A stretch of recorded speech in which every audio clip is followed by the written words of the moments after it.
ഹരേ കൃഷ്ണ.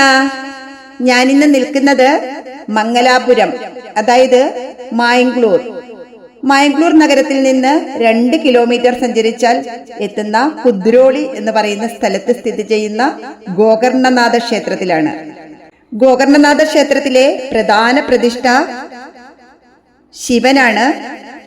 ശിവനോടൊപ്പം തന്നെ ആ പ്രാധാന്യത്തിൽ തന്നെ കൃഷ്ണനും മുരുകനും ദേവിയും അതുപോലെ വലിയ ആഞ്ജനേയനും സത്യസായിബാബയും അതുപോലെ തന്നെ ക്ഷേത്രപ്രതിഷ്ഠ നടത്തിയ ശ്രീനാരായണ ഗുരുദേവനും ഒരുപോലെ പ്രാധാന്യമർഹിക്കുന്ന ക്ഷേത്രമാണ് ഗോകർണനാഥ ക്ഷേത്രം.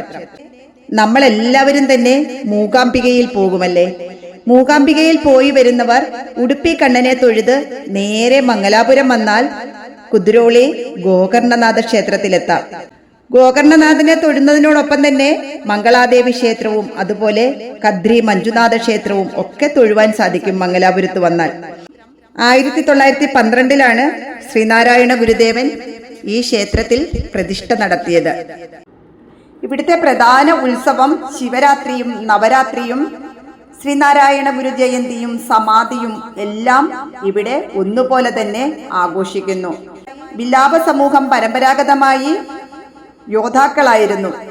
ആ യോദ്ധാക്കൾക്ക് ഒരു ആത്മീയ ഇടം വേണമെന്നുള്ള ആഗ്രഹത്തിലാണ് മംഗലാപുരത്തെ പ്രധാന ബിസിനസ്മാനും ജീവകാരുണ്യ പ്രവർത്തകനുമായ ഹൊയ്കെ ബസാർ കൊരകപ്പ ശ്രീനാരായണ ഗുരുവിനെ കാണുകയും നമുക്ക് ആരാധിക്കാനായിട്ട് ഒരു ക്ഷേത്രം വേണമെന്ന് ആവശ്യപ്പെടുകയും അങ്ങനെ ഗോകർണനാഥ ക്ഷേത്രത്തിന് തറക്കല്ലിടുകയും ചെയ്ത് 1912 ഗോകർണനാഥ ക്ഷേത്രം അവിടെ ഉയരുകയും ചെയ്തു.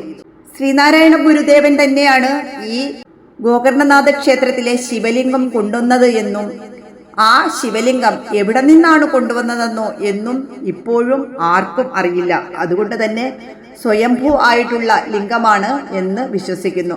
ആ സ്വയംഭൂ ലിംഗം നമ്മുടെ ഏത് ആഗ്രഹവും സാധിച്ചു തരുന്ന ഒരു ശിവക്ഷേത്രമായിട്ട് മംഗലാപുരത്തെ ഗോകർണനാഥ ക്ഷേത്രം ഇപ്പോൾ അറിയപ്പെടുന്നു.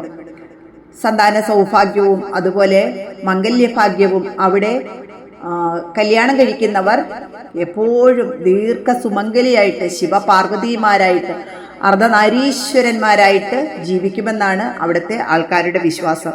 അതുകൊണ്ട് തന്നെ എല്ലാവരും മൂകാംബികയിൽ പോകുന്നവരും അല്ലാത്തവരും ഒരിക്കലെങ്കിലും കണ്ടിരിക്കേണ്ട ഒരു ക്ഷേത്രമാണ് ഈ ഗോകർണനാഥ ക്ഷേത്രം.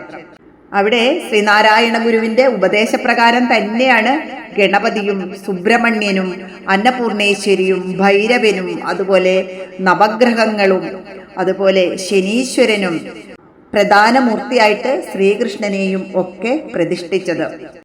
ഈ ക്ഷേത്രം നവീകരിക്കുന്നതിന് വേണ്ടി അവിടുത്തെ പ്രധാന പൂജാരിയായ ജനാർദ്ദനൻ പൂജാരി വിവിധ റാലികൾ സംഘടിപ്പിക്കുകയും പൈസ പിരിക്കുകയും ചെയ്തു. അതിനിടയിൽ ഒരു കുട്ടി വന്നിട്ട് 5 പൈസ നൽകിയത്രേ.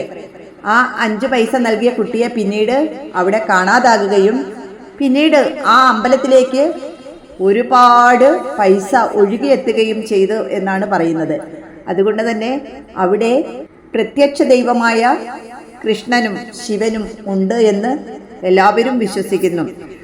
ചിലർ പറയുന്നു അത് കൃഷ്ണനായിരുന്നു വന്നത്, ചിലർ പറയുന്നു അത് ശിവനാണ് വന്നത് എന്ന്. പക്ഷെ പിന്നീട് ആ കുട്ടിയെ അവിടെ ആരും തന്നെ കണ്ടിട്ടില്ല. എല്ലാവരും വിശ്വസിക്കുന്നത് അത് ഉടുപ്പി കണ്ണനാണ് എന്നാണ്. അതുകൊണ്ട് തന്നെ അവിടുത്തെ കൃഷ്ണന് ഒരുപാട് പ്രത്യേകതയുമുണ്ട്. എല്ലാവരും ഒരു ദിവസമെങ്കിലും ഇവിടെ വന്ന് ഈ ക്ഷേത്രം സന്ദർശിക്കുക. ഇവിടെ മഹാശിവരാത്രിയും കൃഷ്ണാഷ്ടമിയും ഗണേശ ചതുർത്ഥിയും നാഗരപഞ്ചമിയും ദീപാവലിയും നവരാത്രിയും ശ്രീനാരായണ ഗുരു ജയന്തിയും സമാധിയും എല്ലാം അതിവിശേഷത്തോടുകൂടി ആഘോഷിക്കുന്നു. സത്യനാരായണ പൂജയും ശനി പൂജയും സൗജന്യ സമൂഹ വിവാഹവും അർഹരായ വിദ്യാർത്ഥികൾക്ക് സ്കോളർഷിപ്പ് വിതരണവും എല്ലാം പരമ്പരാഗതമായി തന്നെ ഇപ്പോഴും നടന്നു വരുന്നു. 1991 ക്ഷേത്രത്തിന്റെ നവീകരണ പ്രവർത്തനവും അതിന്റെ ഉദ്ഘാടനവും. ശ്രീ രാജീവ് ഗാന്ധി ഉദ്ഘാടനം ചെയ്യാൻ വന്നപ്പോൾ എനിക്കും അത് നേരിട്ട് കാണുവാനുള്ള ഭാഗ്യമുണ്ടായി. അന്നു മുതൽ ഞാൻ എന്നും പോകുന്ന ഒരു ക്ഷേത്രമായിരുന്നു അത്. ഞാനന്നവിടെ കങ്ങനാടിയിൽ പഠിച്ചുകൊണ്ടിരിക്കുകയായിരുന്നു. അന്ന് കണ്ട അതേ അമ്പലമാണ് ഇന്നും ഒരു വ്യത്യാസവുമില്ലാതെ ആ നവീകരിച്ചതുപോലെ തന്നെ അത്രയ്ക്ക് വൃത്തിയോടുകൂടി സൂക്ഷിച്ചിരിക്കുന്ന അമ്പലം. എല്ലാവരും പോയി കാണുക. ഹരേ കൃഷ്ണ. എല്ലാവരും പോയി ഭഗവാന്റെ അനുഗ്രഹം മേടിക്കുക. ശ്രീകൃഷ്ണ ഭഗവാനും ശിവഭഗവാനും ഒരുപോലെ അനുഗ്രഹം ചൊരിയുന്ന ഒരു ക്ഷേത്രമാണ് ഗോകർണനാഥ ക്ഷേത്രം. എല്ലാവർക്കും പോകുവാനായിട്ട് സാധിക്കട്ടെ. ഹരേ കൃഷ്ണ.